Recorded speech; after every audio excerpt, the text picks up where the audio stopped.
think about what evolution means. I mean, think about the Black Death and what it did to feudalism. Yeah. And there are sometimes catalytic moments that are transformative. And the Renaissance came out of that transformation. What's happening now?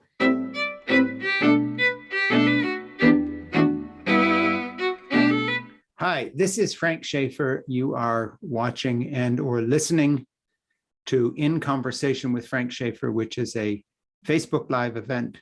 A podcast goes on Twitter and all the other places. When it comes out as a podcast, it's available at about 5 places. Podcasts are available. And if you like this podcast, this conversation, or others you've heard, I encourage you to like it in the online manner. Pass it on to friends, let people know about it, and listen in. We've been having great conversations. Today, I'm really honored and looking forward to talking with Andi Simon, who is an author, a speaker, an organizer, a podcaster herself. And she has 2 books. The first was On the Brink, a fresh lens to take your business to new heights. Her second is Rethink, Smashing the Myths of Women in Business. I have not read the first book, On the Brink. I have read Rethink and like it a lot and have my copy, and it has incredible stories in it, as well as making a case for the competency of women in business, which I guess is the very least that you could say. The best you can say about it is that the stories are very inspiring. And Andi is one of those people who I see as belonging to a bulwark of equality in this country. She fights for all of us. And as I have said in various places, I think the feminist fight for egalitarianism has actually so far benefited men more than women, because women are still under the thumb of a patriarchal culture, whereas men like me, who take advantage of some of the egalitarian steps of the feminist movement in terms of women sharing the burden of work, women who are taking leadership positions, we benefit immensely. So Andi is an amazing person, and today I want to talk about a lot of things with her, but I want to start by saying that you need to subscribe to and watch her On the Brink with Andi Simon podcast. And we are going to have links to everything Andi is and does, wants to be here. You will be able to get her books with one click from all the sites that we're on. When you hear this podcast, you will be able to go to her podcast, and you will be able to get in touch with her. So Andi, let me start back up a little bit off the issues of the day and just begin with what your first inkling was that you were going to become what you are, which is a kind of a feminist icon in some circles and business circles. People look to you, an author, and of course you are also an academic. Did you know you were going to do any of this? And if so, when? Were you 7? Were you 12? Did you stumble into it, do something else first? How did you get to be what you are today? You know, Frank, the story of our journey is a story, and we live our journeys. But, briefly, I grew up in a family firm that had a retail business in Manhattan. And I was being trained from the time I could stand next to my grandmother's knee to take over the firm. And then I discovered when I went to college, anthropology. And people say people are looking for a culture, discover anthropology and fall in love with it. But it opened up a door for me to begin to see, feel, and think about what was going on through a very fresh lens. Your point about women was interesting. When my daughters were 4 and 5, I took them to Greece to study Greek women. I was a little ahead of my time, but I was fascinated with how in Greek society, Greek women could control so much without having any control. And they often did it through the subtleties of how they cooked the meals or how they served the meals. But you watch the dynamics and you realize that there was power going on, but not influenced the same way the men were doing it. Because I was interested in immigration and return migration, I was fascinated with change. But I always laughed because my grandmother, when I told her I was going to be an anthropologist, she looked at me, rolled her eyes and said, whatever you do, you will do fine. Have a good time. And I did. So I've been an anthropologist for a long time now. I've been in business for 20 years. Between the time of academics and when I launched my company in 2002, I spent 20 years in business helping them change. I was an EVP of one bank, an SVP of another, and I was an executive in healthcare. But I learned along the way that being a soloist, because more times than not, I was the only woman in that management team, the only woman at that board meeting. There were 49 men, a nun, and me. What do you say when you're in a situation like that? Even on nonprofit boards where there were more than one woman, we weren't heard very much. And so your question about did I know that I was going to begin to take on the challenge of women? I was living it. I won't tell you how I got my tenure, but that's another story. But we really lived in a time where coming out for us as powerful people who had a point of view was unsettling. And then as we began to watch things transform or change, we became more like a catalyst in it, more anxious to help. And I began to realize that there was a role for us to play to help people see what was going on and not simply live what had to be. We didn't have to be nurses and executives, and executive assistants. We could be executives and heads of hospitals. And that's in some ways, as the book evolved, I was anxious to tell the stories of successful women who broke through all the hurdles, even myself. So, for your listeners, that's my story. Yeah. Now, if people read Rethink, it seems to me that there's a lot of men who would read that as well. It isn't just a quote unquote, book aimed at women. It's a book aimed at anybody who is inspired by the human spirit and inspired by, in some cases, underdogs triumphing, and in other cases, just the forward momentum of the feminist movement that seems to me to be unstoppable in a wonderful way, as a kind of an evolutionary step, as I see it. When you're out talking about your book with people who do booky things, book shows, my friend Jose Zilstra, her book club, this kind of thing, she introduced me to you. What's your thumbnail of the book? That's a great question, because when Jose had me over, I flipped the book around and I asked the women in the room, who were all women, what their stories were. And I began to tell them about how we live our stories, because the thumbnail of the book is that we live our myths, and the myths control us. And if we don't understand how humans have this wonderful ability to create stories, we're meaning makers.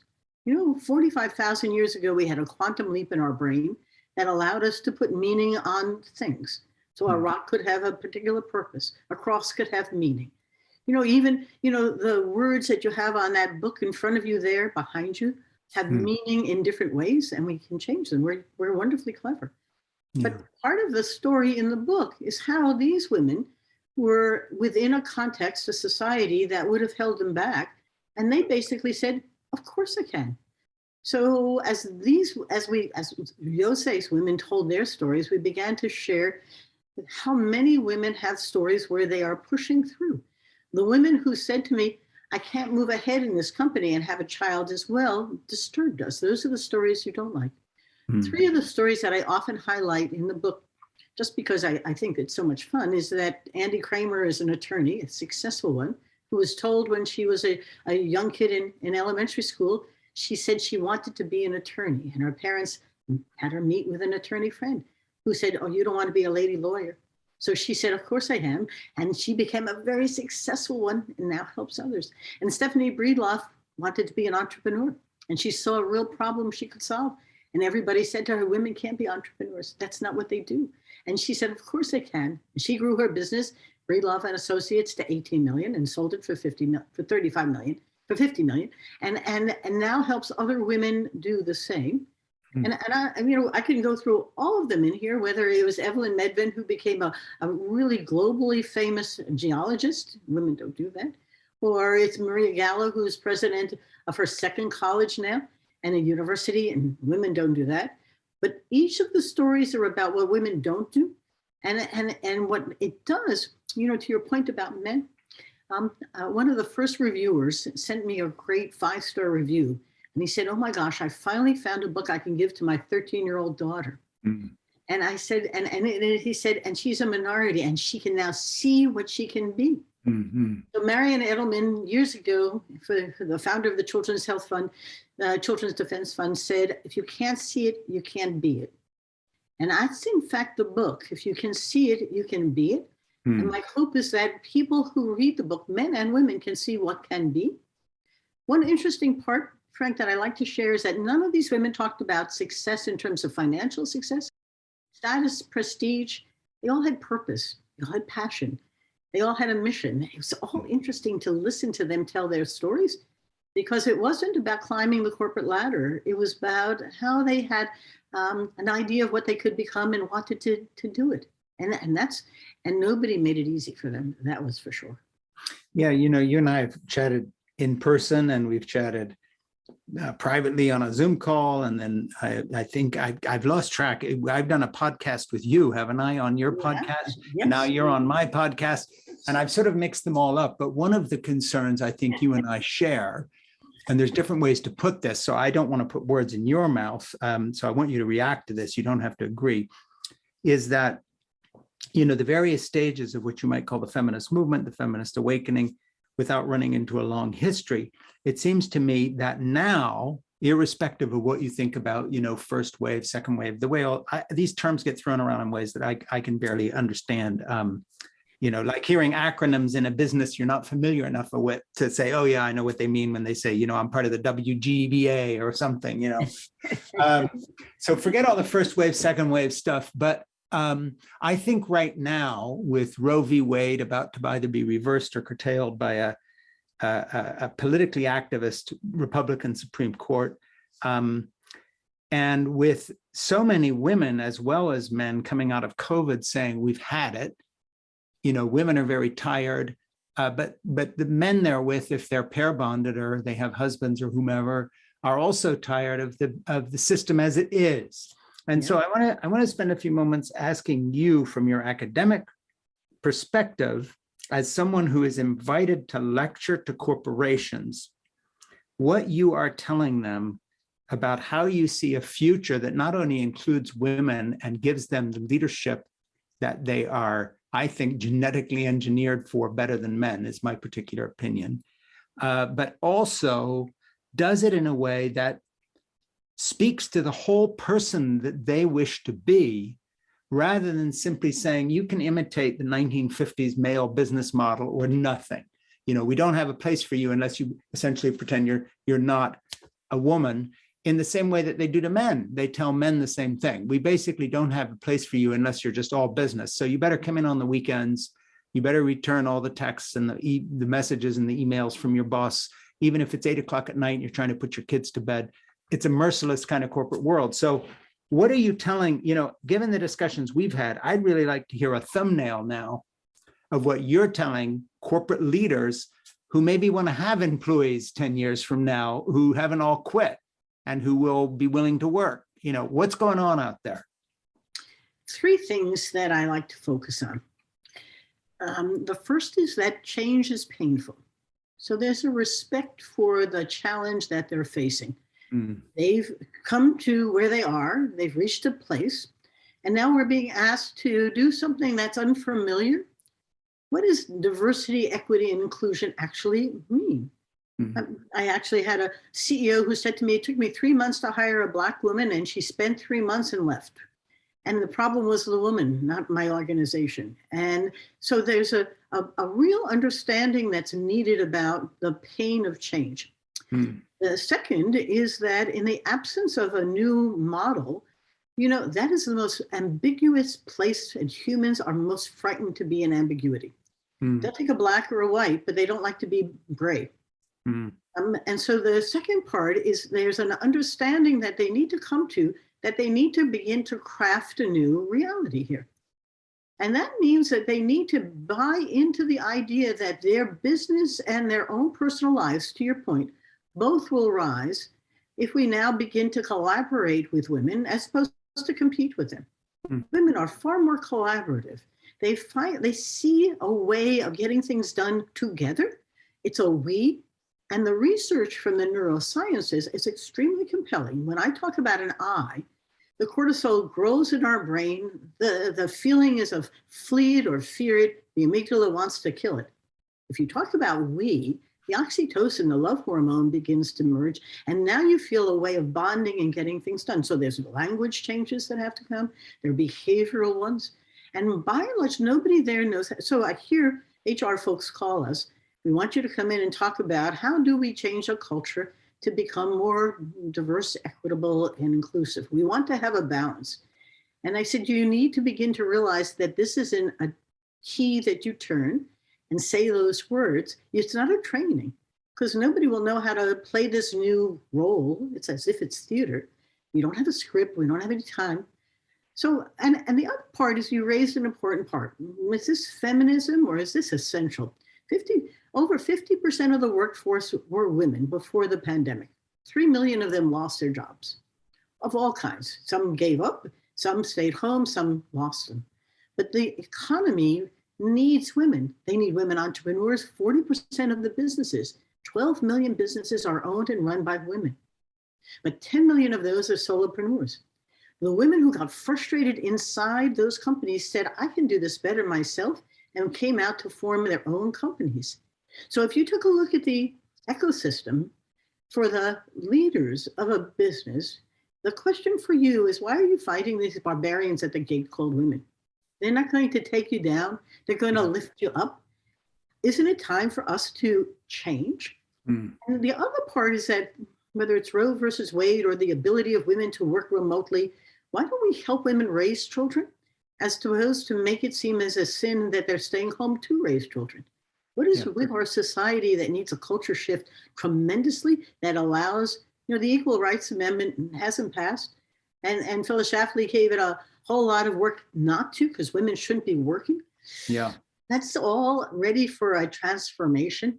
And Frank, I think what you're trying to do is bring this up to a level where it's legitimate to be transformed and celebrate, because the women are coming, they're here. Now, how do we collaboratively build better places where women are equitable, their gender is fair, that make the same? Is it that difficult? The president of Progressive Insurance, I think it was, at a recent conference said that everyone is paid the same. If you have the same job, whether you're a male or female, a black or white or Asian or Indian, you are paid what that job is. And I said to myself, why is that so hard? Is that so mysterious? Yeah. Is it that, and I mean, why? So we have a whole lot of legacy that has to be turned over from people who are going to fight it because their brains don't get it. And so we need a lot of women to come and help them see the pleasure and benefit.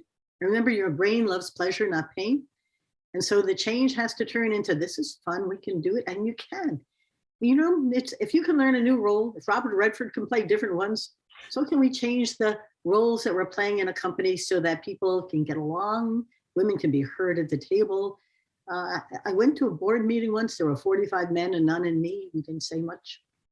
That has to change because the smarts are coming. More than 60% of the folks in college are women. Yeah, absolutely. So we're looking at open the gate, it's coming.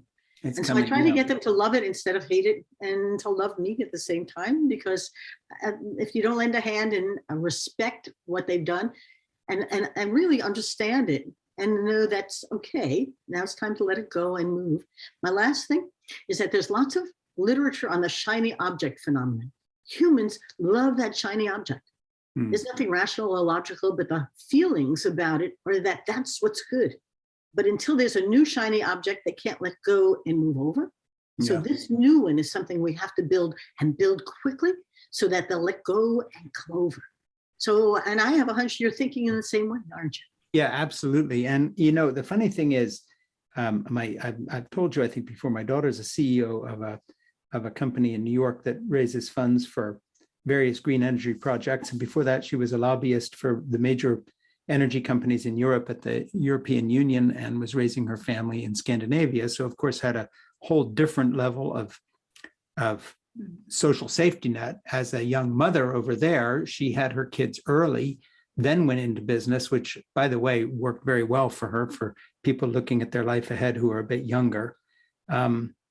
And, I just want to throw some random things out based on being a very admiring fan of my daughter and how she's done things.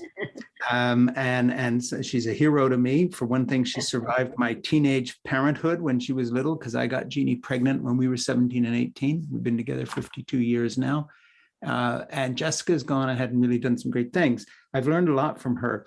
One of the things I've learned from her is her frustration at the kind of watertight separation between her family life and business imposed by a business environment in which, for instance, when she tells people in business meetings or in her own company, speaks to the people working for her, that she learned more from being a parent than she did in any business context in terms of how she runs her company, what she learned in terms of discipline and organizing her day, and so on. People look at her somewhat appalled, like, you're not supposed to talk about family at work because it diminishes you as a woman to admit that there are things in your life that are just as important as your job, if not more so. And you certainly can't draw on that experience. It's supposed to be watertight. So I'll just throw that out. Another thing is that I find that a lot of things that are presented as women's issues, it would be very helpful if we changed it to parental issues, in the sense that there are a lot of young fathers who would also be very glad if the corporate headquarters or the factory floor had a first-rate Montessori-run preschool for their toddler. It isn't just women who'd like to see their children once in a while before they die. I mean, men actually enjoy kids too, as I know as a grandfather and a father. What is the problem with corporations that didn't get lactation rooms where people could either breastfeed or pump milk? Who's moving on trying to solve the problem of not moms, parents, single moms, single dads, by giving them the opportunity to have preschool for preschool age children on the premises that they can dip into, in the spirit of the old German and Swiss and French homes where kids went home for lunch. Yes. And what Americans don't realize is so did the husbands, by the way. I grew up in a Swiss village. So the mason, the carpenter, the lawyer, the doctor, that's where they were from 12 noon till 1 o'clock. They were home for lunch. Okay, so that kind of humanizing of community, it takes a village. I wish there were some corporate leaders that you can write a next book about and say, here's 5 corporations that have started daycare centers, that have, got a proper policy for parents and don't treat women differently, don't regard pregnancy as a threat to the career progress somebody's made. Last thing I'm going to throw out, and then I'm going to be quiet for a long time, let you talk about all this, if you can remember all this stuff. It seems to me, as a grandfather who's parented 3 children and now has 5 grandchildren, that one thing younger people don't get, male, female, non-binary alike, because it's youth, that the situation you find yourself in this afternoon, say with a baby that cries all night, or a toddler and you don't know where you're going to send them to preschool, is going to change really quick. That the little years where parenthood is so intense go by in a flash. They're finished. And your lifetime is long now these days with the lifespans we have. Why is it we put all this pressure on young people to sort of get ahead in business, as if somehow they can't take any time with their families and that they'll never catch up if they do that? Okay, now I'm going to be quiet for a long time. Maybe the rest of this interview, I've given you a great deal to chew on, and I'd like to hear you respond to some of that as you would like to. Let me add a few to your questions. Why are only 34% of the folks getting married? And they're not getting married until their 30s.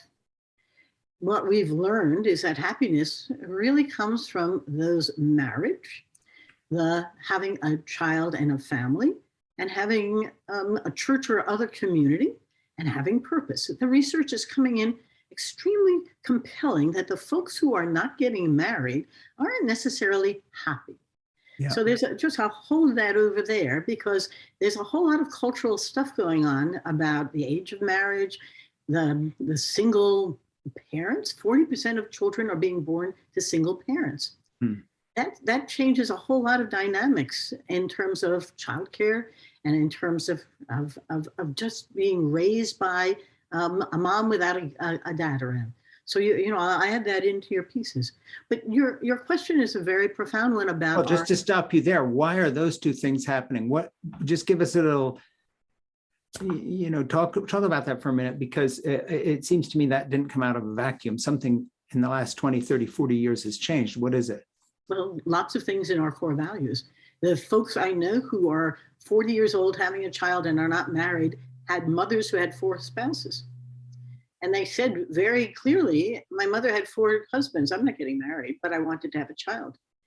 Interesting value change.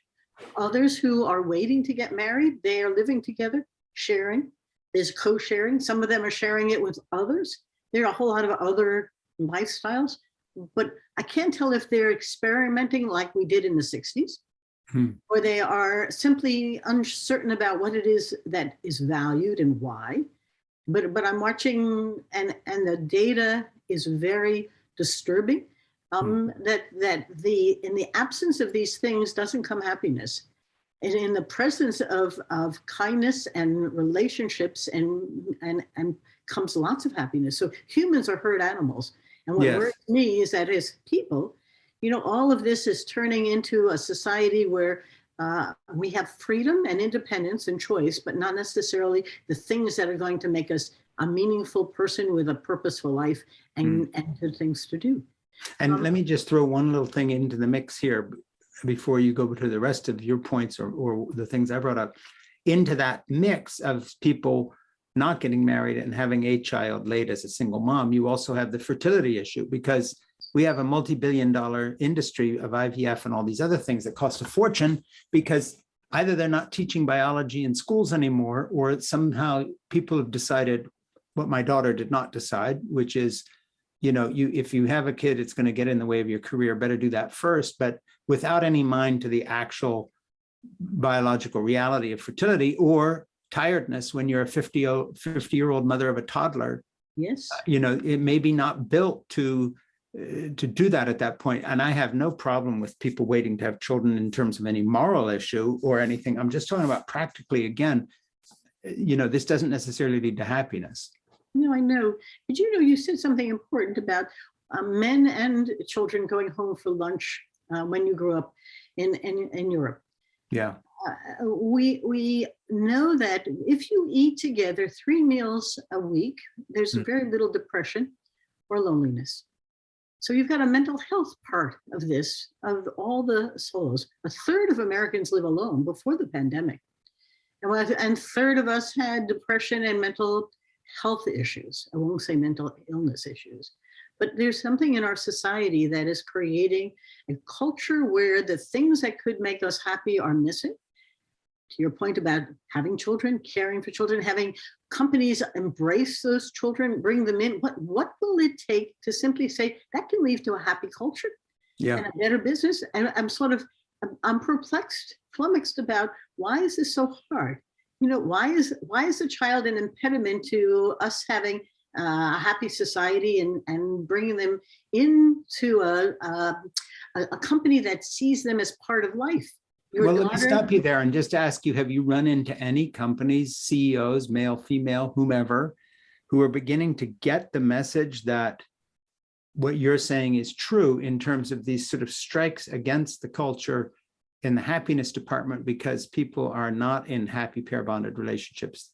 Their parents had 3 or 4 divorces. They're not going to get married. They wait very late to have a child. That impacts their career. The company does nothing for them. It just seems everywhere we turn, amongst other things, there's a lack of common sense when it just comes to what makes humans tick, which is connection and love and caring for those and being cared for by them. I mean, this is the whole deal. Why has corporate America and our government and a lot of fashions, for instance, what I think of as a sort of a pseudo-feminism that's all about career, because the real feminists I know, like you, are all about a more balanced life. So I think it's a bum rap, but this idea that somehow, you've got to choose between family and career.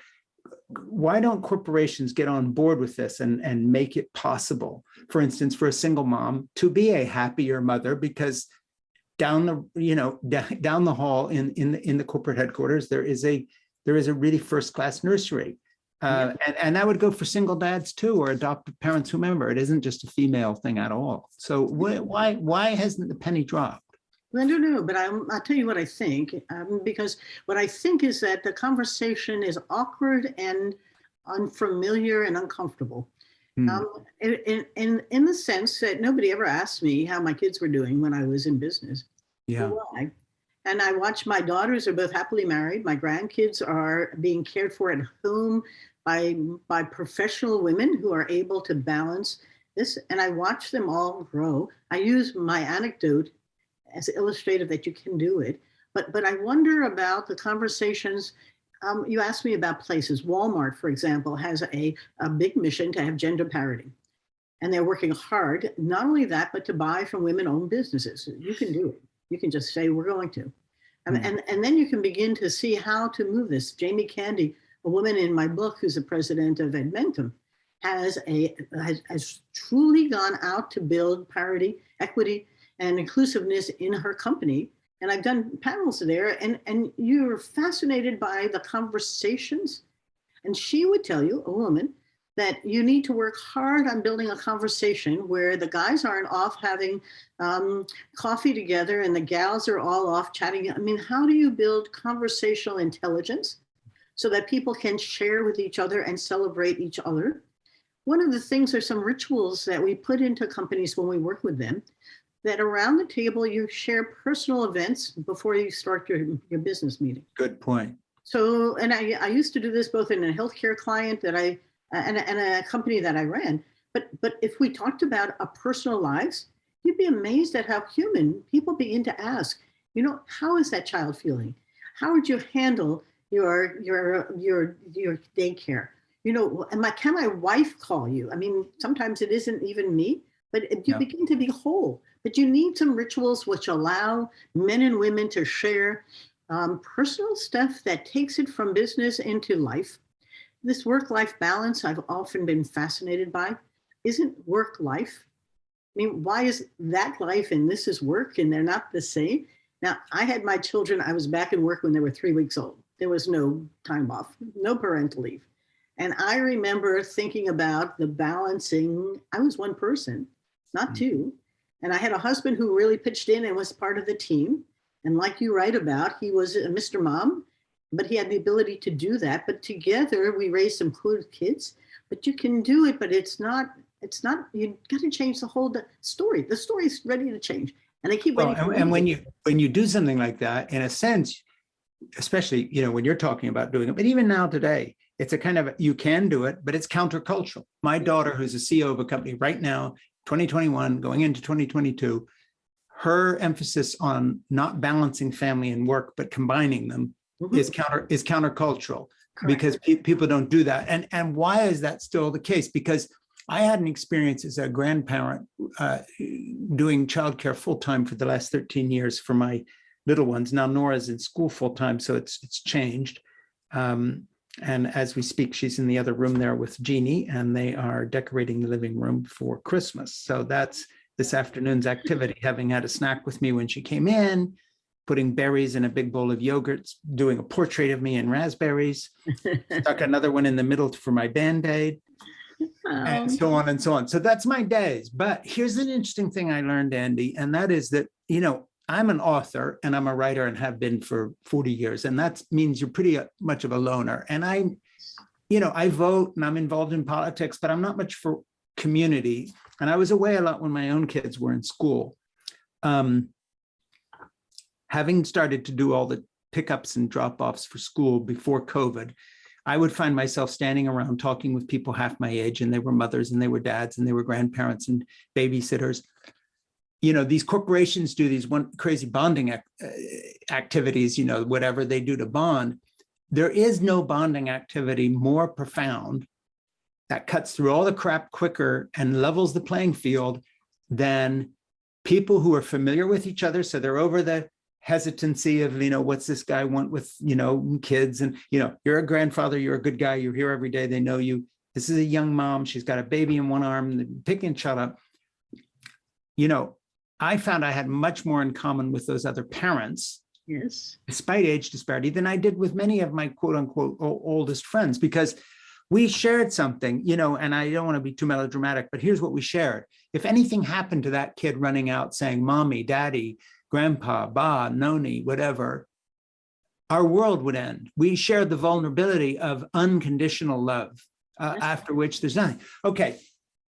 So all I want to tell corporate people is this: you guys are idiots. If you think taking them off to a thing in the woods for a day bonds everybody, listen, if fathers and mothers and parents and grandparents, if there were, instead of, toys at Google, there was a beautiful nursery, instead of pinball machines or free sushi, you had this first-class childcare thing, school on premises, whatever it might be. If your employees were standing around on one foot having a cup of coffee while they were watching their kids play, asking how your child is, how are you? Oh, your wife, you had a new baby. Is she going to bring her in? And that's bonding. Now that's village life. Yeah, what is wrong with these idiot corporate people that they don't get that right in front of their face? If they just became pro-family within their corporations, they would have people eating out of their hand. You'd work for those guys for life, because they have your back. They have your back where you really care. But you raised a good question, and I'm not sure either of us can answer it. What is wrong with those people who can't see the power of a full human situation as opposed to a separation? It goes to the same question of what is it with guys who speak disparagingly to women? Yeah. And I mean, there's and what about, the difficulty of a woman professionally having to go out to a bar with guys? That might be an inappropriate place. There's a whole lot of change. My hope is that it's accelerating, and that those who are doing it are amplifying this so that others can see it, and they can see both the logical part and the emotional. Remember, we decide with the heart. Yeah. And in some ways, the eyes and the heart are at risk here, because if I can't see it, I don't know what it is. If I don't feel it, I don't know what you're talking about. And then my head gets in the way and it thinks what it knows. So in some ways, we need a whole transformation. What you just described isn't that far from what can happen. My daughter worked for Gap when her kids were young, and at 3 months, they were all in the Gap nursery.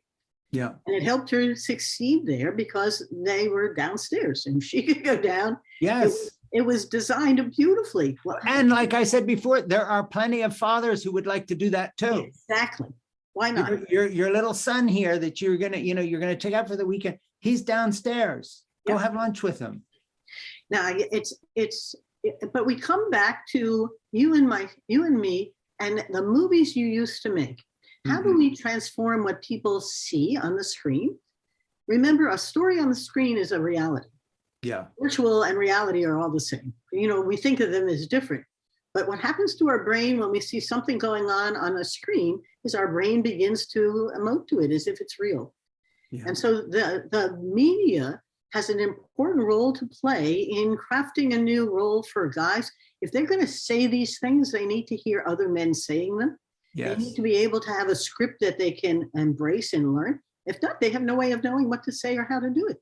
And I say that because the research on the realities of virtual and real blending is good. The neurosciences are showing us how the brain actually changes. And so now the question is, how do we get not just a series of factual or scary movies out there, but ones that are life-altering, so that the business is looking at it as part of their keynote event, where I can see how to do this.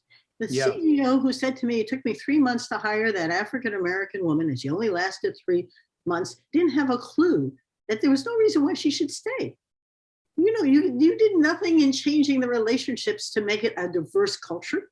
Yes. You just try to bring in a woman to diversify, but it was the most unpleasant place for her to be without any understanding. And the problem is you thought that she was the problem, when in fact, the whole environment that you put her in was as a foreign entity. It was as if you dropped her in a Samoa and she had to figure out how to survive without knowing the language. And that's exactly what's going on. So I love, Siemens, for example, has a whole management team that's women.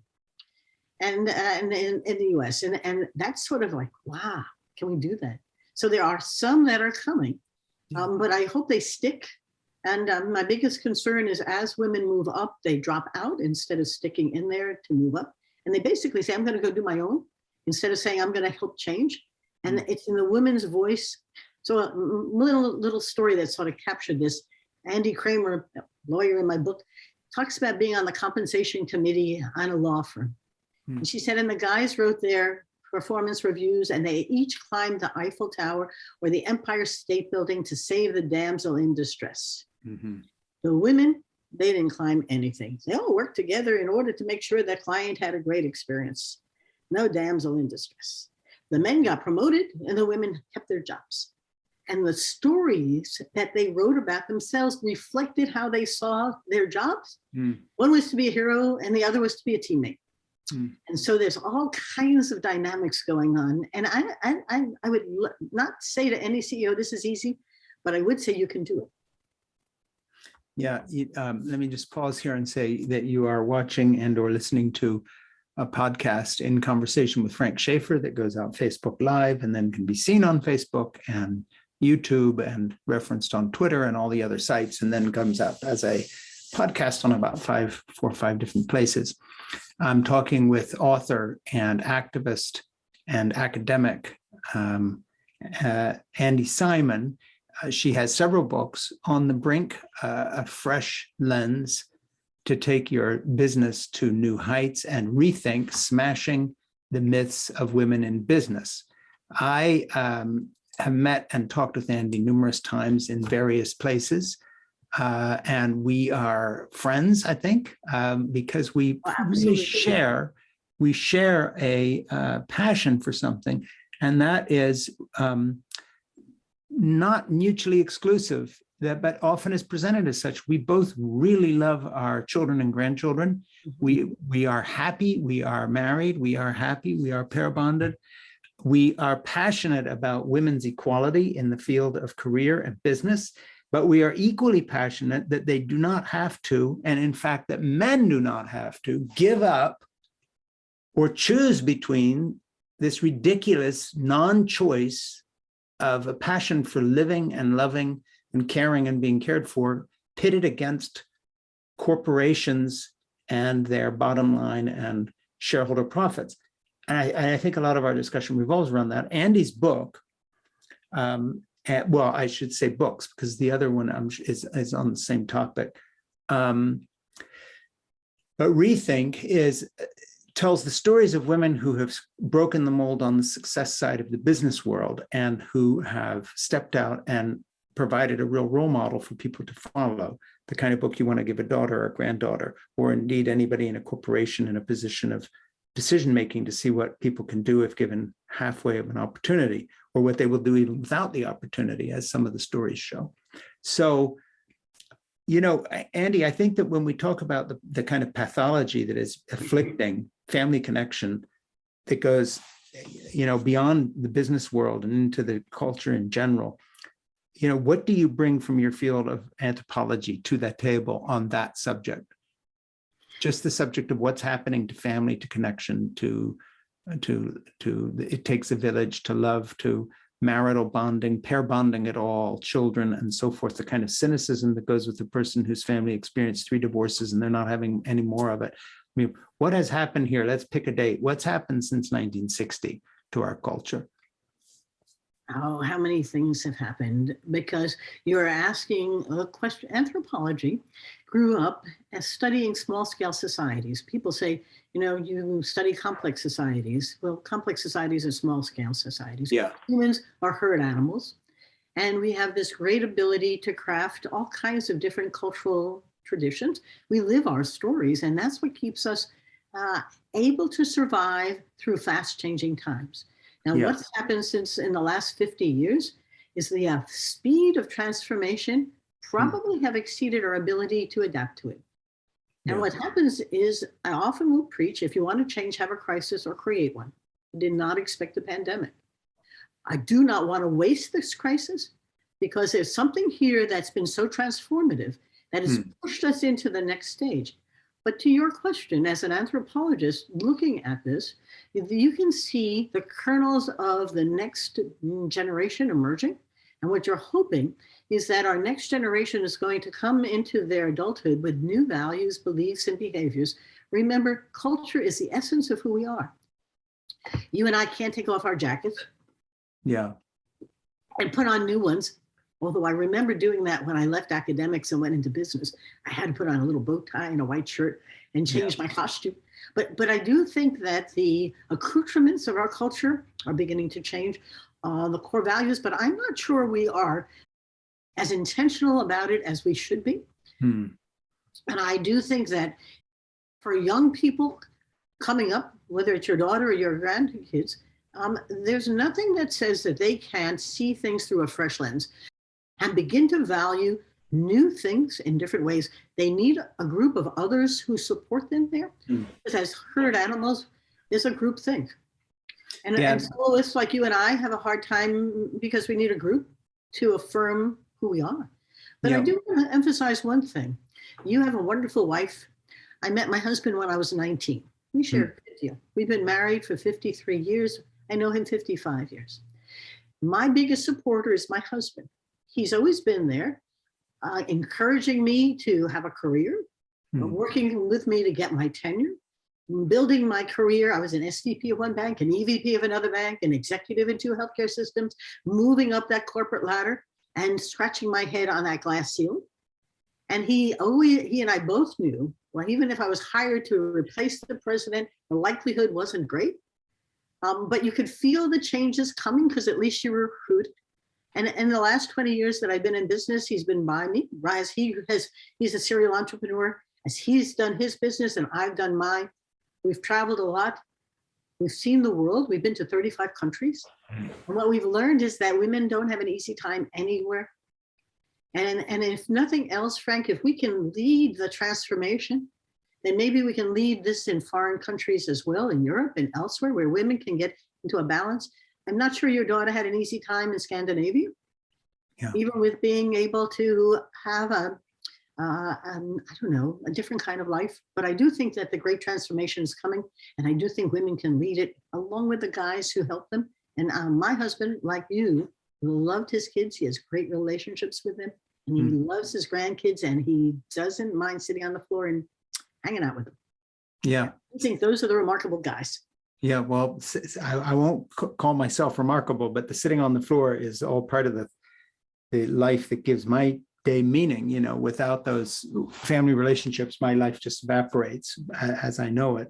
One thing I would like to ask you about this whole issue, and this is, we're talking about your book, On the Brink and Rethink. Not my book, but I'm going to bring this up because it is actually, there's no point not mentioning the fact that in my book, Fall in Love, Have Children, Stay Put, Save the Planet, Be Happy, that just came out, I have a whole chapter on feminism from a man's point of view of being actually as great a gift to men, if not greater than the gift to women, because what it liberates men from, which is being the sole supporter, the breadwinner, the bully that has to maintain order and get your wife to obey you if you come out of that biblical Christian background that I came from, and a kind of a Reformed Calvinist background. These things are awful burdens to men, and there are these studies that show that men actually live as long as women, or nearly as long as women, in countries that have a really high regard for women in comparison to other countries where men always die much sooner, quite a few years sooner. But what I say in my book, with some evidence, I think, from science, but I want to add their opinion about, is that I don't think that feminism and the emancipation and inclusion of women is just a political or social thing. I think that it's an actual evolutionary step, right up there with opposable thumbs, climbing down from the trees, marching out of Africa together, settling the planet. I think the next stage is evolutionary. And let me put it this way. Evolution is driven by the need to survive. And now the modern science is all about the survival of the friendliest, not the survival of the fittest. Everybody understands that whether it's relationships between people or our relationship to our planet, this kind of exploitation domination model is killing us. Literally will kill the human race off. We are going to cease to exist if we do not change this trajectory. From my point of view, men have had a good at bat and have left us not in terribly good shape.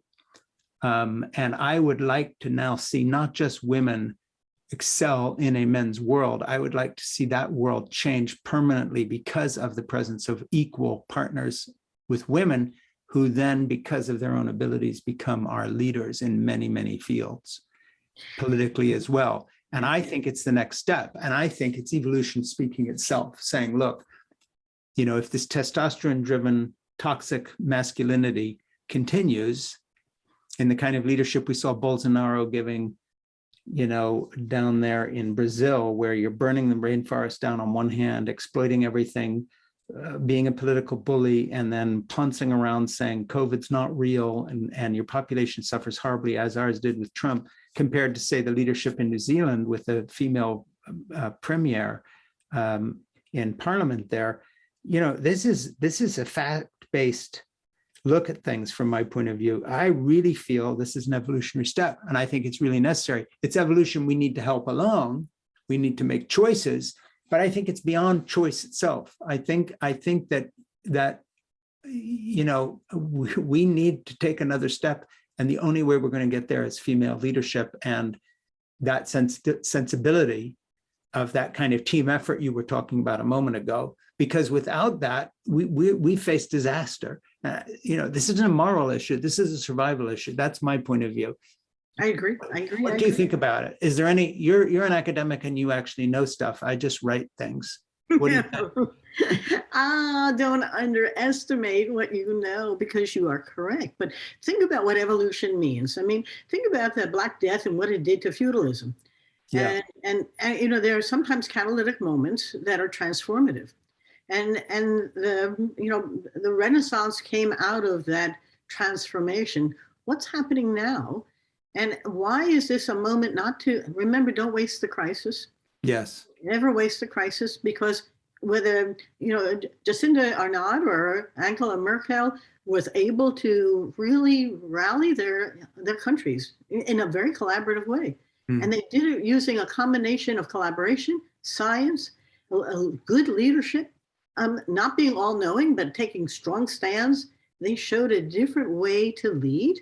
Talk about an evolutionary, which was not mimicking what men did. It was a whole different way than what men would do. Yeah. And they showed up the guys who really discounted what this was, as in Brazil or Donald Trump. But this is, to your point, I hope that the survival of those who get through COVID lead us to think about things in a different fashion. It worries me a little bit, because there was a gentleman at Stanford who wrote a great article before the pandemic about how remote work was wonderful for women. They could balance stuff. And then as he came through the pandemic, wrote another article saying it's going to hurt their careers. And I said, no, it's not going to hurt their careers, because they're going to manage their way through this. Yeah. That's transformative. And quite frankly, the careers that are going to be hurt are the businesses that don't take advantage of them.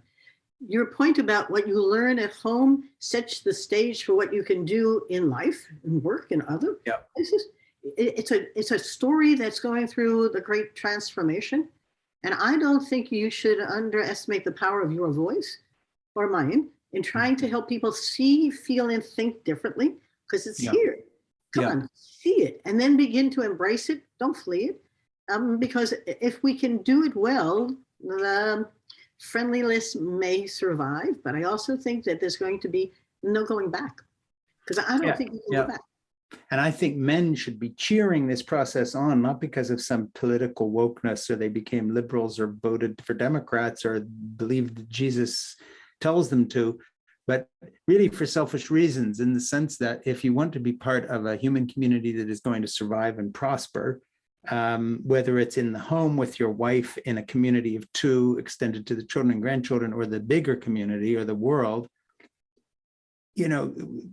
just open your eyes and look at the cultures in which men and women have a more equal footing. And where would you rather live? Saudi Arabia, anybody? Or Iceland or Switzerland or one of the Scandinavian countries? It's not just a question of doing the quote right thing, as if somehow this is a big moral call and we have to make sacrifices. It's the exact opposite. Mm-hmm. It's the opposite of making a sacrifice. We're talking, surviving better is not sacrificing. And I think we need male voices raised in opposition to what is assumed to be the male position, but actually it's not, because men are told to bury a certain aspect of their nurturing capability, which is hardwired into them. And when it's allowed to flourish, in the kind of experiences I've had with childcare, or all these young dads who don't want to go back to work full time now because they enjoyed being home with their children, then the idea of letting the world be shaped by a philosophy of community and nurturing rather than simply acquisition starts making sense just on the point of view of personal happiness for men. And this case needs to be made. We're not asking these CEOs to sacrifice. We're asking them to do something that's going to leave them and their own families happier, because they actually could have better lives. And that book can be opened by the women around them. An illustration of that is that I did interviews before I had to give a keynote to Republic National Distribution Corporation, I think the second largest liquor distributor. And so I interviewed several of their folks. And their lives before the pandemic were always on an airplane. And they each said to me in their own particular way, I don't have to commute now across the country to have a meeting. I'm home with my kids. I used to be gone Monday through Friday, maybe through Thursday. I'd come home and I'd work on Friday or Saturday, and I'd see my kids one day a week. And now I'm home with them. I'm having such fun.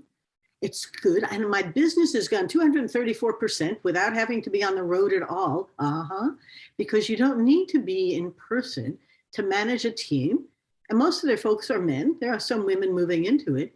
But there was sort of that epiphany that and they were saying to me, I don't really want to go back. And I hope we decide we don't have to.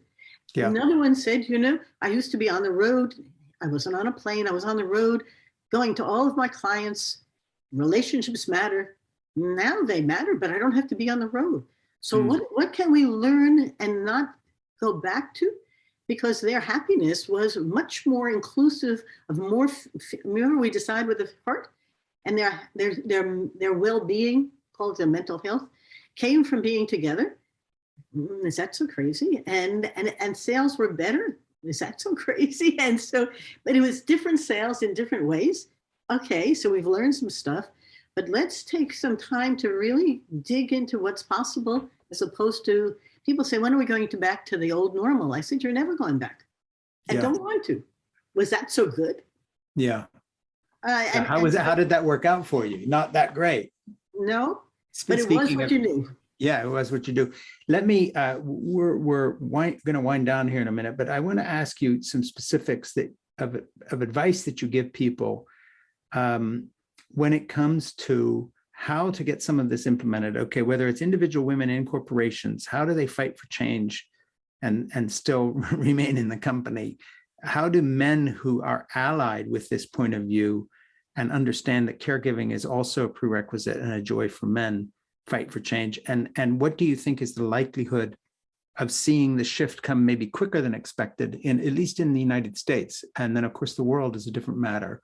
But what do you tell people practically they can do? A couple of things. And then what do you see, what's your prognosis for the next arc of time here when it comes to these changes we're talking about? Well, I'll answer your second question first, and then I'll go back to your first one. People have called me a futurist anthropologist. I love to study and read the future. I look for the signs. But we say, I don't predict the future, I prepare for it. And I do think that we should prepare for the great transformation that's underway, because if you haven't learned anything in the last 2 years, things are changing. So capitalize on it, right? And then the other part is that we live our stories. And now's the time to begin to see the new one emerging and to celebrate it, to share it. And so you said, how do women make this happen? They make it happen. I mean, Jamie Candy is making her company a real gender equitable company. You'll say Zalestri is showing people to buy from companies that are gender fair. Walmart is one of her favorites, but there are others as well. And when we begin to lead forward and show people how to, then they don't have to go backwards so fast. And I do think, and you belong to the Women's Business Collaborative now, as I do. Yes. And the work being done isn't inconsequential. And the stories that we're sharing are about how we're moving those needles. Mm. And I think that this is a time for us to believe that we can, in fact, change it and then actually act on changing it and not simply accept it. So, you don't have to leave the company and form your own company, which people are doing. In December last year, a year ago, 100 and some odd thousand new businesses were formed. They were almost all by African-American women who were leaving the corporate and starting their own business. Mm. Why? Because the corporate wasn't helping them. They weren't being moved up. People weren't recognizing their talent. They were actually training their successors. Now we've got to, and so there's good research to say there's something going on here. And if they're that talented and they're building their own really large businesses from this, don't miss it. And don't put up the barriers, because, you don't have to. You can begin to learn how to change. And some of the things that are being done, you can learn from others, but some may have to make up. And you're clever and creative and you've driven a business. What's here that you can step back, take a long walk, take a quiet mind, and let you have an inspiration. Read, fall in love, have children, and save the planet. And get inspired. Because Frank will inspire you not to say this is the way it is, but how can it be?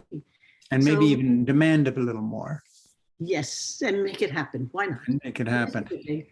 Yeah. So anyway, Andi, this has been great. You and I have been in conversation in my podcast, In Conversation with Frank Schaeffer. You mentioned my book, Fall in Love, Have Children, Stay Put, Save the Planet, Be Happy is out.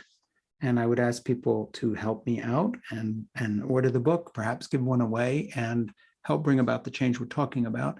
And I would love you all to make sure you are aware of what Andi is doing by going to every link we will put up so you can get in touch with her, listen to her talking and speaking in other venues and on her podcast too. I would like you to buy her books, and that's On the Brink, and also Rethink, Smashing the Myths of Women in Business, which I've read and really enjoyed the stories in it. Very well written and beautifully put and inspiring. And I don't think this is a book for women or men. I think it's a book for everyone. I would urge you to be aware of what Andi's doing. She's a powerful voice that needs to be heard. So, Andi, I thank you so much for being with us today, and do please stay in touch, and please keep working. What was the phrase you used a moment ago about the change coming? You're saying, what did you just say? The change is coming. There's a great quote by John Seely Brown that sort of captures it. I didn't say it, but I'll say it. The way forward is all around you, if only you can see it. Yeah. And poor Margaret Mead is quoted all the time. Only a group of people can change the world. It's the only thing that does, but we can. But I also know that we can't predict the future, but we can prepare for it. And that's what I love that. You can't predict it, but you can prepare for it. And I think you're a voice that helps us prepare. Your podcast is On the Brink, a fresh lens to take your business to new heights. And I presume this can be found where podcasts are found, but we're going to have links to it. And I urge people to listen to that podcast. How often does that go up or out? We go up once a week, and we social it, and we push it out in many ways, and then we redo it and then redo it, because every one of the folks who we interview, like yourself, have a story to share. And my job is to help people get off the brink and soar again. Yeah, well, I appreciate that. Thank you so much for the opportunity you gave me to talk to your listeners and viewers. So, Andi, thank you very, very much. Many blessings on you and your family. Hello to your husband, your children, your grandchildren. Thank you for being here today. And to you and Ginny and all your family. Thank you so much. Thank you so much. Okay, bye.